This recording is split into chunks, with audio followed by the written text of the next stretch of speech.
Hey, it's Gerald from Lakers Fast Break. Anchor is the easiest way to make your next podcast. It's absolutely free, and their creation tools will allow you to record and edit your show right from your phone or your home computer.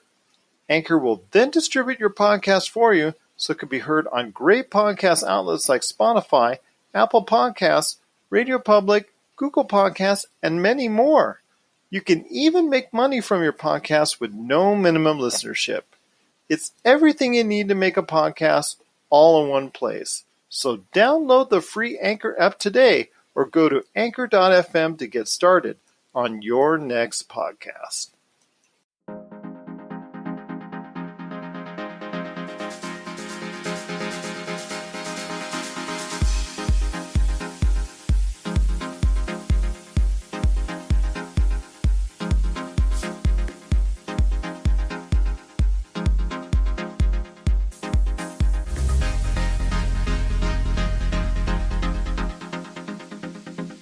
And we're back with another episode of the Lakers Fast Break podcast. It's Gerald Glassford coming right back at you here from Pop Culture Cosmos.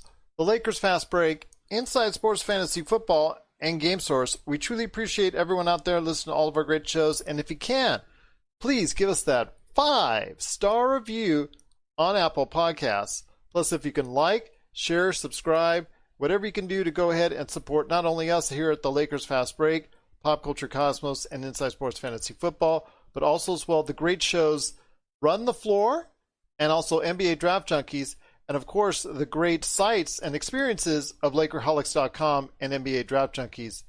It is truly appreciated. Well, I was looking over on the internet on some great, inspiring, or truthful, in this case, quotes for tonight's game, which could be probably be best said, and so I'm going to go ahead with this one. Toba Beta said, overconfidence precedes carelessness.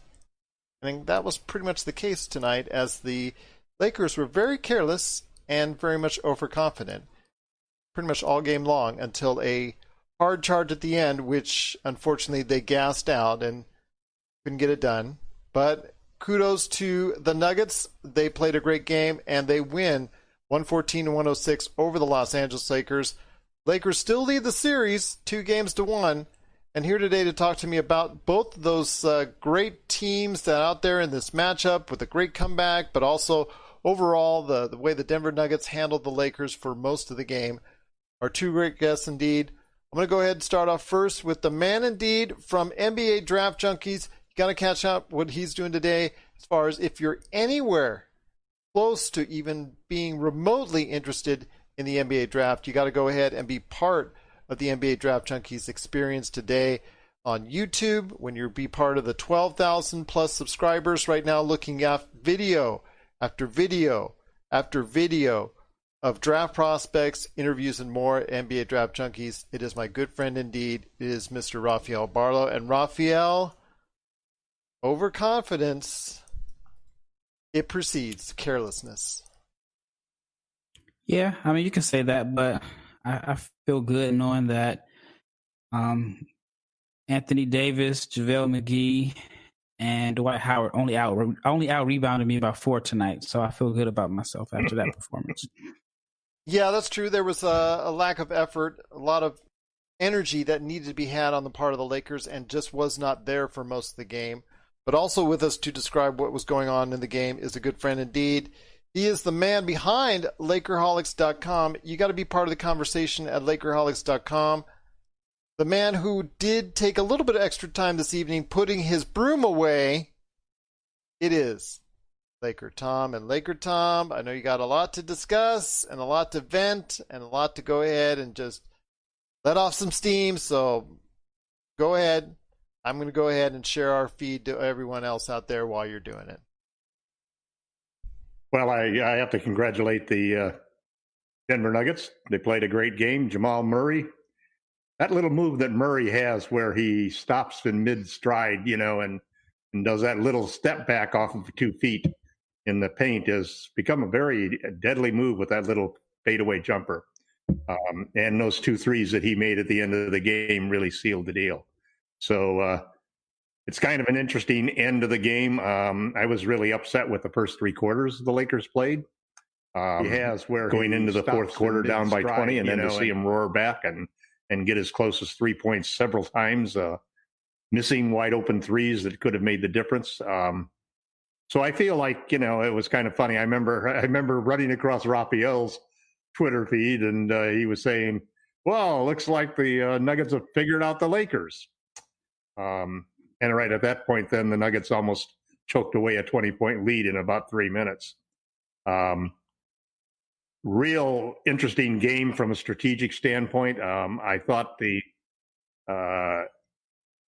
the sort of shell zone defense that the Nuggets have been playing, where they really have got almost everybody keeping 1 foot in the paint or within one step of the paint, no matter who they're covering, really seemed to be very effective against the Lakers. The Lakers just did not have, we got out rebounded by 44-25, including some better rebounding in the fourth quarter. So it was disastrous in that standpoint. Our turnovers killed us, but we made that up, and the turnovers about came even at the end. The way the game came down is we lost the 3-point line by 15 points. We won the 2-point line by 16 points, and we lost the free throw battle by 7 points. They shot 79% on free throws. We shot 69% on free throws. They got 7 more attempts than we did. And all of that, I think, as you said, can be attributed to overconfidence. No matter what the coach says, the Lakers were reaching down and bringing their brooms in before they should have. Yep. And as a result of it, they paid the price. They made a valiant comeback, which has now got to make the Nuggets think twice. They're going to have to figure out how they're going to attack that zone, because basically it eliminated Jokic from the offense, and it really left Murray to do the heroics. And this was the kind of game that Murray had in the previous series, and he really, this kid has come a long way. He's their highest draft pick, and I think at number 7, and he's really looking like a superstar. We went into this series thinking that it was Jokic that we had to stop. I'm not so sure right at this point. I'm still angry at Frank for starting JaVale again. And as they always will be. I mean, it's just a waste. It's just a waste of time. It's a waste. It just shortens the game and gives them an advantage. Sounds like it to you. He has no energy. He has no lift. Even the shots he makes were shots that should have been dunks if they were given to Howard or anybody else underneath. I thought Howard played well. Couple of silly fouls like you'll always get, but that's part of the cost of him going in there and proving that he's more physical than everybody else. Caruso had a horrible game. He kept making steals to make up for the blunders on the other end of the court. KCP played pretty well. But basically, LeBron struggled in the first half like he did in the second half of the last game, came back strong to play very well. AD, 2 rebounds. I mean, I thought he's going to go through the whole game and end up with no rebounds. So that's an embarrassing performance after being, declared the face of the franchise by an article by me and probably 25 other writers out there on the internet. You got to do better than that, AD. You got to be more consistent to that. Overall, because the Lakers came back so strong and because they had a chance to win a game that they started off 20 behind at the fourth quarter, I'm not heartbroken by it. I'll stand by my Lakers in 5. Didn't expect that we'd get to 2-1 this way, but I think the Lakers are still the superior team. They'll make the adjustments. They'll win the next game, and then maybe the Nuggets will have them right where they want them, 1-3. Maybe indeed. But Rafael, I wanted to ask you this: when it comes to what brought them back, and obviously they went to the zone, which helped that cause. In the end, you could see all the players on the floor gassing, but Murray had just enough because he's used to playing those heavy minutes. But LakerTom said, "Oh, they got to handle Jokic." Murray should have never been in doubt because the man has already hit 50 points twice already in this playoffs. There's no way you should be going ahead and not concentrating him, in whole. Well, I think Jokic and Murray are going to get theirs. It's just today the Nuggets had a third star. They had four, actually. Monte Morris, Jeremy Grant. Yep. They all played Grant well. and Morris were unbelievably good. Right, but Grant to me was the Grant. Especially.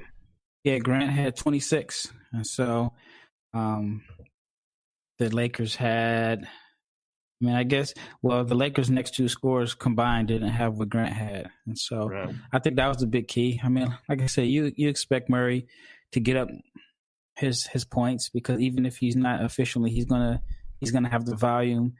And Jokic is just a tough matchup for anybody. But yeah, I just felt like the Lakers. I don't know. I thought early in the game LeBron came out with a lot of effort, and then it just I don't know if LeBron has ran out of gas. He just seems like he didn't do much in the second and third. Then he made that run all by himself, and then it's like he kind of disappeared. And but you know what? Honestly, I just feel like if I'm Denver, I'm pretty confident in my chances of winning this series. It's it's probably shocking to some, but they could easily be up 2-1 at this point. Absolutely. And if you break it down for the last down 0-3 too, you can look at it that way. Yeah, I mean, but I feel like they've outplayed the Lakers the last maybe 6 quarters. Yeah, I would say that they did. Well, five of the last 6. They didn't outplay 5 of the last 6, and they were 30-20 in the fourth quarter. Which it shouldn't happen. The Lakers have the 2 best players on the court. They have 2 of the top 5 players in the league. I thought the Lakers made a good adjustment. And that was all Rondo and LeBron. Rondo's defense, that was a crazy run he had where he was just flying all over the court and LeBron was finishing. But they just weren't able to maintain that. And, they dug themselves in too deep of a hole to be able to, for that run to actually change the game. But I don't know. I don't know what's up with AD tonight. 2 rebounds. And he struggled against Millsap. Millsap's physicality. And that's something that we had talked about before previously when it came to Paul Millsap playing up against LeBron. And I still think that's a bad matchup for Millsap because I just don't think he has the quickness anymore to stay with LeBron. But when it comes to possibly guarding AD, he may be able to be physical enough to give AD some type of problems because you and I have talked before, Rafael, and also you, LakerTom, about how AD kind of shies away from that physicality. Yeah, he still got his points, but I just didn't see the effort on the glass at all. Yeah. And then I think, you get physical with him. He shoots jumpers, which he's been knocking down jumpers. I know everybody wants him to be like this physical bruising post player, but he's not. He's not going to be that guy. That's for sure. Yeah, I mean, if you think about the guys that are like really tough physical post players, very few of them are skinny with narrow hips and skinny legs. They've got a lot more in the back pocket than AD does. Yeah. So, when you don't have that, then you have to use some speed and agility and be able to shoot over the top. And so that's what AD gets away with. I just think we need to get out of the mindset of he's going to be this physical banger like we saw in the 80s and 90s where bigger, stronger made the biggest difference. Yeah. No, but what he can do and give credit to the defense that the Nuggets have played. What he can do is he's the kind of guy who's better, even if it's even close, to turn around and face the defender up and use his quickness to get by him and so forth. But the problem is that because of McGee's inability and the need to have the physicality of Howard in there, and Rondo's superior play most of the time, not in the first half, obviously, but most of the time over other guards on the Lakers who really can't make plays, you end up with 2 non-shooters in the lineup. Yeah, and then Danny Green is not making shots either. And so Green's not making shots, then all of a sudden you've got 3 non-shooters in the lineup. And then it becomes a much easier job to keep LeBron out of the paint and to keep AD from facing up and making those moves. Because every time he turns around, there are 5 guys basically with their feet in the lane. Yep. And the only way you're going to stop that is 3-point shooting. Yep. And the Lakers certainly didn't have that today. We shot 23. We shot 23%, 6 of 26. This was more representative of what we saw in the bubble games preceding the playoffs. Right. And a lot of it, you have to credit the Denver defense for being aggressive. I was surprised at how well they played defensively against the Clippers. And it's obvious that they have it in them at certain times to play a very swarming type of defense, and especially to use this sort of shell zone and keep people from getting into the paint. It was very effective against Kawhi, and it's been very effective against LeBron. So it's going to be, I don't think it's going to be an easy game in the next game, but I think that the Lakers got a wake-up call. They got a wake-up call to realize that, hey, these guys can actually beat us, and they can beat us even when we come back like we did against them in the fourth quarter, when any other team probably in the playoffs would have choked. That's to give up a 20-point lead and have it go down to 3 in like 3 minutes, 3.5 minutes or something like that. That's enough to shock a lot of teams into just totally just losing everything. And in Murray coming through in the clutch when nobody else seemed to be able to make a shot. He made that great pass down underneath for an easy layup, plus those 2 threes, another sort of fadeaway shot where he got it in there. You have to give them credit because Jokic carried them 2 days ago with his great play down the stretch, and Murray did it this time. And now the Lakers at least are going to have to figure out how to stop the 2 of them. It'll be interesting to see if Frank finally starts Howard. It'll be interesting to see if he comes out and plays, at least mixes that zone up in there consistently so that they don't know what kind of defense they're going to face when they come across half court. I think they need to change some things up. They need to confuse Murray a little, and maybe you've got to get the hard thing for Denver because of the Lakers 2 stars, and the hard thing for the Lakers because of the Nuggets 2 stars is you want to shut one down, you're probably going to have to let the other one get open a little bit. You got to pick your poison to a certain extent and decide where you're going to go. The zone is it's interesting. I would have thought that the way that they would have attacked the zone would have been just to put Jokic at the free throw line and just try to hit him in the middle there because he's so effective that way. But they kept trying to run pick and rolls on the outside with that. So I'm sure Malone's going to adjust the approach to that. And, it'll be interesting to see. I would expect almost anything to come out of Vogel's defensive bag of tricks, boxing one to using the box to basically hold down the situation. And frankly, we rebounded better in the zone than we did in the man-to-man because guys just weren't fighting for position. Well, it's just a matter of desire. I think. One rebound too, that's to me. Pretty remarkable. I didn't see the desire through 3 quarters. I just didn't see the fire in the eyes of the entire team. I think that's what it comes down to, and obviously it reflects as far as within the rebound battle because Denver won it so handily. This is Rafael from NBA Draft Junkies.com, and you are listening to the Lakers Fast Break. Hey, Lakers fans.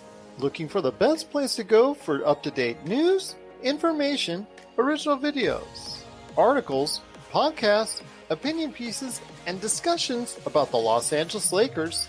Well, look no further than LakerHolics.com. With a legion of followers always there talking about everything Lakers and the NBA, there's no better place to go to share your fandom as the team heads toward another championship run. So stop by and be part of the conversation today at LakerHolics.com.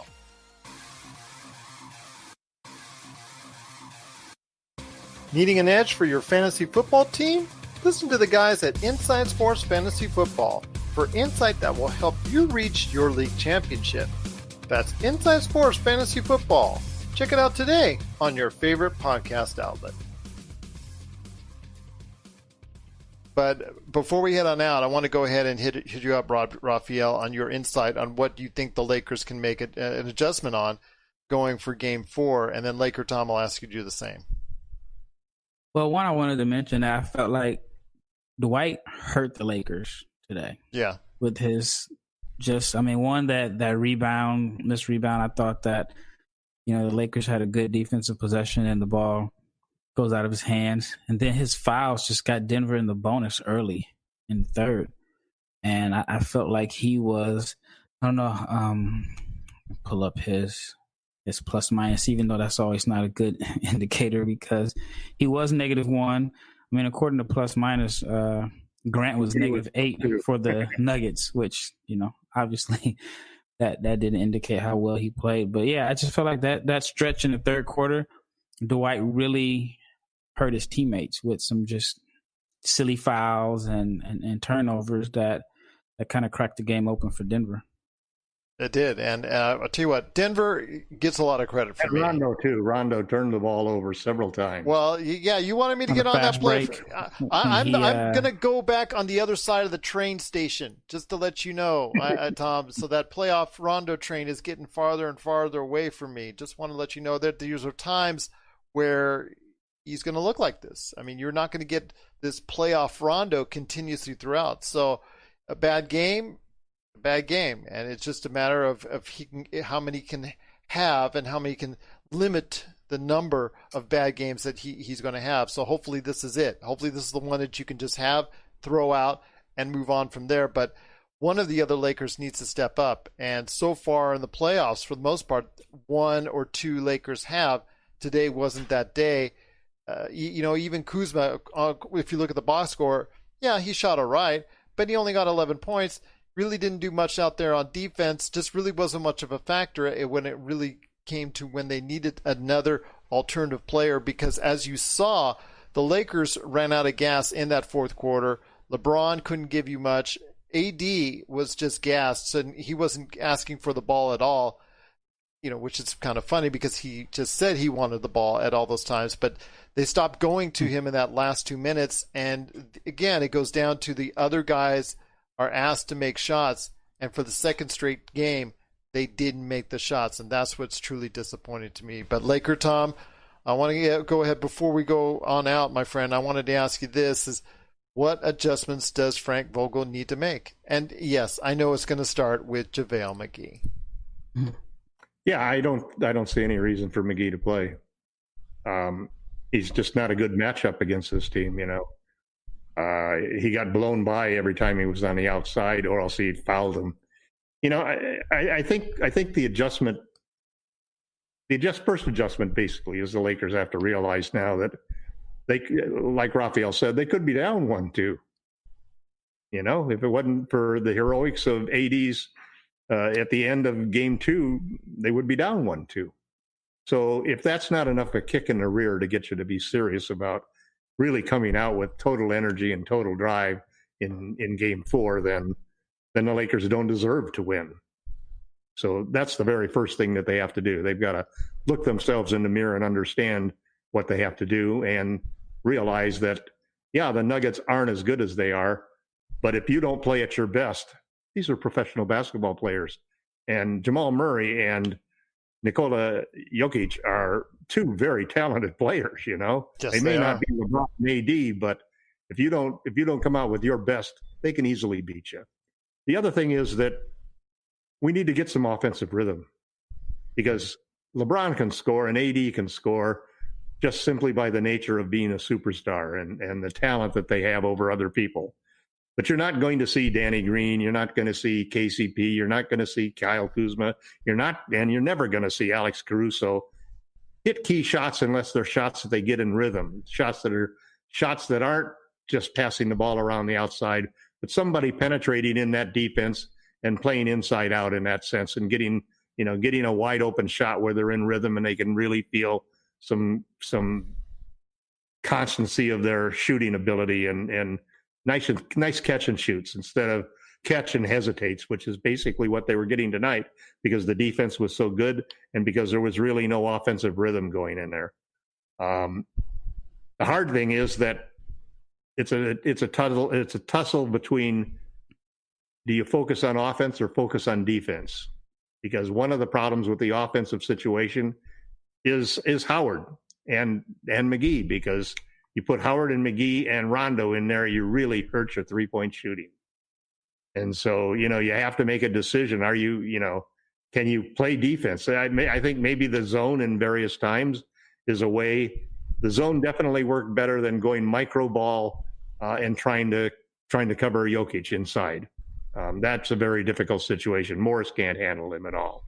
Morris can't handle the other power forwards that they have, Grant or Millsap. It's a difficult choice that Frank's going to have to make some decisions. I think the big thing is that we got to come out with energy. We've shown we could play man-to-man defense on these guys and stop them. We didn't do it today, and we didn't have the energy to do it today, and we had to be saved by a gimmick like the zone, basically, which they just weren't prepared to know how to deal with, and they'll be better prepared for that on Thursday. So those are the adjustments I think you have to make. I still feel confident the Lakers are going to win this in 5. The Lakers are probably the best example of a momentum team. Once they get on the momentum, all their other supporting cast members seem to go ahead and get that lift from them and seem to become even better at that point in time. But when it's relied upon and the times get tough, that's when it's really tough for any of the other Lakers outside of AD and LeBron to get going. And that's where the Lakers need them the most. And that seems to be an issue with them. But going forward here in Thursday, I mean, there's got to be a lot of adjustments made. I know that Frank Vogel hopefully will go ahead and make those adjustments, but we'll wait and see. I mean, the Denver Nuggets, they drew up a great game plan. They did what you need to do. They limited the number of turnovers, limited number of fast break points, out-rebounded the Lakers, played strong defense, and they let them go ahead and try to go and beat them from the three-point line. That's the way you get it done against the Lakers. And for the most part, people have been trying to scheme against the Lakers to do that, and they weren't able to so far in 2 rounds. Now the Lakers face a challenge indeed, because it looks like that Coach Malone has definitely drawn up a great game plan against the Lakers almost 2 games in a row now. So he could have very easily won the last 2 games. So we'll see in game 4, but I'll tell you what, there's still more to come when it comes to Lakers Fast Break, because Rafael and I will be back tomorrow for a lot of great things going on with the Miami and Boston. Oh yeah, remember that series? Yeah, it's good. It's still there. It's 2-1 Miami, just to give everyone a refresher. So that's coming up, game 4, critical game 4, and so Rafael and I will be recapping that. But before we head on out, Rafael, I wanted you to go ahead and give everyone an update on what you're doing. It's been a day or 2 since you got a chance to update on what you're doing at your awesome experience known as the NBA Draft Junkies. Yes, today I was able to finally release a video I had been sitting on for, I don't know, maybe a week or so. And I had a chance to watch RJ Hampton, who is, in my opinion, I have him as a projected lottery pick, but he's definitely projected first round. I had a chance to watch his workout and film and see the progression that he's made on his jump shot, because his jumper was, I guess, the big knock on him if he can improve as a shooter. And so, just from the video footage that I had and the time I've seen, he's gotten stronger, and he's, definitely improved as a shooter as far as just spotting up. I mean, we can't really tell if it translates to games or not, but there are some changes in the shot. So I was able to put that video up. And then I have a couple of interviews that I'll put up. I saw your Cassius Winston promo right there for you for his offensive strengths put up yesterday. Yep. So, I have a few videos in the pipeline that I can release. But yeah, I've just been doing a lot of these interviews and then just trying to create content for the draft. It's getting close to, I guess, about 56 days away. Unless the NBA delays it anymore. All right. What'd you say, Tom? Almost like the election. Oh, yeah. shows how where my mind is at. I've been thinking about the NBA draft more than the election, but yeah, we're under 2 months away, so this will be a busy time, but I enjoy it. So, but yeah, like I've been saying, every day is the same. It's the same every day. I try to put up something new every day, and provide the best draft, as you would say, experience for those that are interested in NBA draft. And that you do. And you can find it on YouTube at NBA Draft Junkies, his great site, NBADraftJunkies.com, and his 2 great podcasts, Run the Floor and the NBA Draft Junkies. And let's not forget what this man right here, also to my right, Mr. LakerTom, is doing at his own experience called LakerHolics.com, which Rafael Barlowe does contribute videos to, and I contribute podcasts to. LakerTom, I know you're going to have a lot to say, so I'll ask you this. How many more articles were added on because of tonight's falter by the Lakers? But yeah, I've been trying to think about what I'm going to write about tomorrow, because I'd hoped I was going to be writing about the sweep. In fact, I probably have 5 or 6 paragraphs done on that same subject. There is a great feature called Delete. I just want to let you know. Chamber, as Rafael says. Or Backspace. What's interesting is this series is going to come down to the superstars, because the same criticisms that you just had for the Lakers role players in the first 3 quarters of the game, and then how they would respond when LeBron and AD started rolling at the end, was exactly the problem that the Nuggets faced when the Lakers broke down that 20-point lead down to 3. Because if it wasn't for Murray at that point in time saving their butts, they might have blown the game, and guys were getting all of a sudden tentative. So, there could be, that actually could be a difference maker in this series if one of those role players on either team would really step up in one of those crisis situations when everything wasn't going well with a team, when they weren't in rhythm and produce. It could be a big difference, because the superstars seem to be at least battling pretty close to battling it out, where they can almost offset themselves, and there's an opportunity for somebody to come up, for a Kuzma or for a Grant to all of a sudden be the star. Can they do it in the times when only the superstars do it, is the big question. And we'll wait and see. Your articles will definitely point that out. And you can go ahead and check out LakerTom's work today and tomorrow and the next day, and all the articles that he's going to come up with at LakerHolics.com. Oh, yes, Tom, go ahead. I feel like we're in class now. I just revamped upgraded my Medium page. Mm-hmm. So if you go to LakerTom on Medium, there's over 300 articles there that have been put out over the last year. It's got a brand new look to the site and so forth. A lot of good, interesting articles that I think you're going to enjoy. So you can look for work from me there, as well as on LakerHolics.com. There you go, LakerTom on Medium and LakerHolics.com. You also find great work from there from our good friends, Sean Grice, a.k.a. Magic Man, and also Jamie Sweet, with 5 probably not so great things coming up in the not too distant future at LakerHolics.com.